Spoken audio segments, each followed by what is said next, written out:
Okay, here we've got an interesting comment by Cool Brother 127, who basically wrote a whole article here.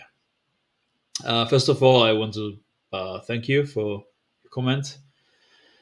I like having interesting discussions and when people really think about things before just having an emotional response and to whatever I say in the video, and actually taking the time to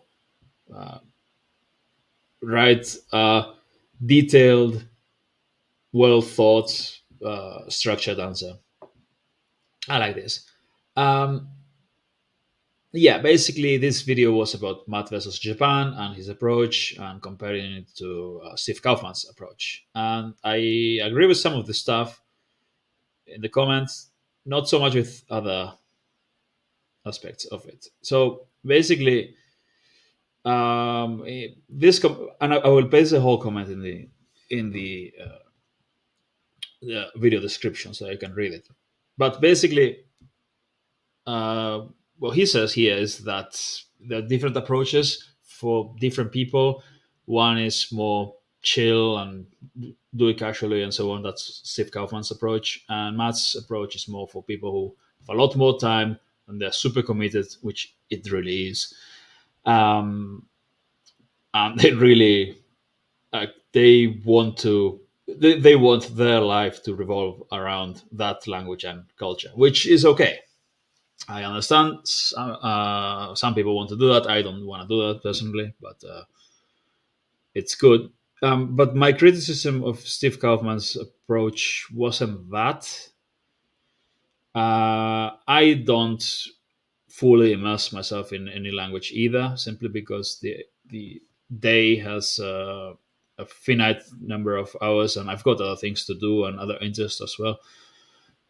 Um, I think the main problem with Steve Kaufman's approach is that, well, there are two big problems there.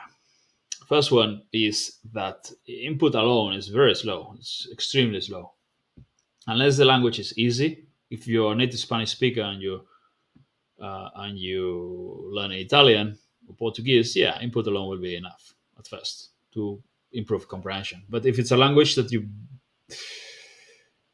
and it's happening to me now in my experiment with Korean, if you don't memorize vocabulary, if you're not memorizing enough vocabulary in the beginning, like every day, 30, 50, 100 words, for input to be comprehensible, it's going to take a long time until you start recognizing words in context. First, you need to make input comprehensible so that you can learn with comprehensible input. So, uh, memorization, space repetition is okay. Personally, associations are much better.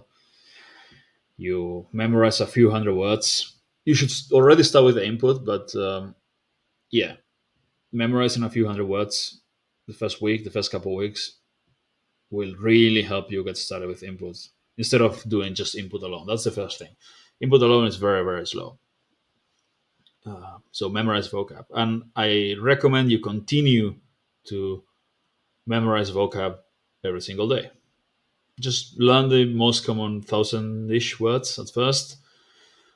And then once input's relatively comprehensible, then keep memorizing vocabulary from the input. Basically, write down everything, put them all the new words that you encounter, put them on a list, and you memorize them afterwards. And the next day, input will be a little bit more comprehensible, and the next day it will be even more comprehensible because you memorized a bunch of new words, so on and so forth, until you basically understand everything. So yeah, that's the first problem I've got with Steve Kaufman's approach. Uh, Very slow in the beginning. Once you get once you know enough vocabulary that input's relatively comprehensible, then it's great. But until then, you need a lot of memorization. The other problem is speaking. Just talking to a tutor and yeah, having some conversations here and there, nowhere near enough. Whatever Stephen Gratian says about I just read French stories and then talked to people in the when having dinner and we were gossiping and yeah, but you know what?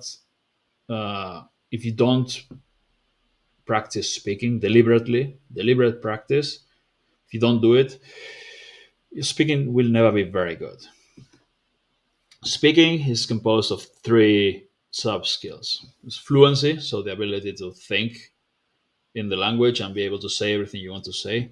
It's accuracy, which is speaking with the least amount of mistakes possible. And then there's pronunciation, which is trying to sound as close as possible to native speakers. And input alone, it will help somewhat with fluency, it will help somewhat with accuracy as well, and with pronunciation as well. It will help definitely, but you will always have blind spots, and you will make lots of mistakes, and your pronunciation will never be very good unless you work on it.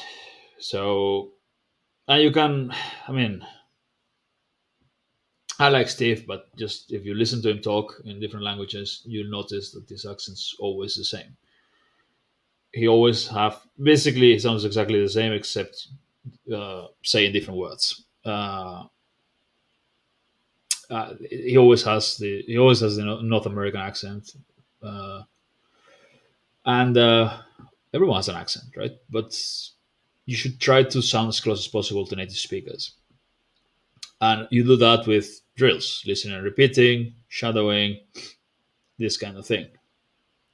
You, I mean, you can check my other videos to see how I work on pronunciation. You should also work on your fluency, do different exercises so that you get better at forming sentences and speaking more fluently in the language. You should also work on your accuracy. Basically, translation is a good one for this. You make some mistakes, you get feedback, as much feedback as possible, and as immediate as possible, and you self correct, and you try again and again and again. I've got tutorials on how to do all these exercises, but yeah, if you don't do all these things, just just immersion and then talking to people and having conversations, you'll get conversational. And yeah, depends on your fluent, depends on your definition of fluency, right? But you will never sound very good in the language. you your speaking will always, you will sound like an American speaking the language. And okay, that's okay if that's what you, that's if that's your goal, that's okay. But whenever I learn Japanese, I much rather sound like Matt than like Steve when I speak Japanese. Obviously, that's a very very ambitious goal, and I will never sound as well as he does. My pronunciation will never be as good as his. My speaking in general, my Japanese in general, because he's been working on it for tens of thousands of hours that I don't intend on spending in Japanese. But you get the point. It's better to work on it a little bit and get better instead of just do it and whatever happens happens. No, just like work on it and try to improve a little bit every day. Work on your skills, on all skills. Um, yeah, that's the main problem with Steve Kaufman's approach. That's why even if I really like Link and I use it a lot, it's really useful. It's not perfect. It's not the only thing, and yeah, you should combine it with other things. There's no resource that's the solution to everything. Yeah, there are different sub skills that you should work on and different exercises you should do for each specific sub skill. That's the main thing. So yeah, math style, math's whole system. I like it. I just don't have the time for it. That's I don't have the time or patience for it. I think it can be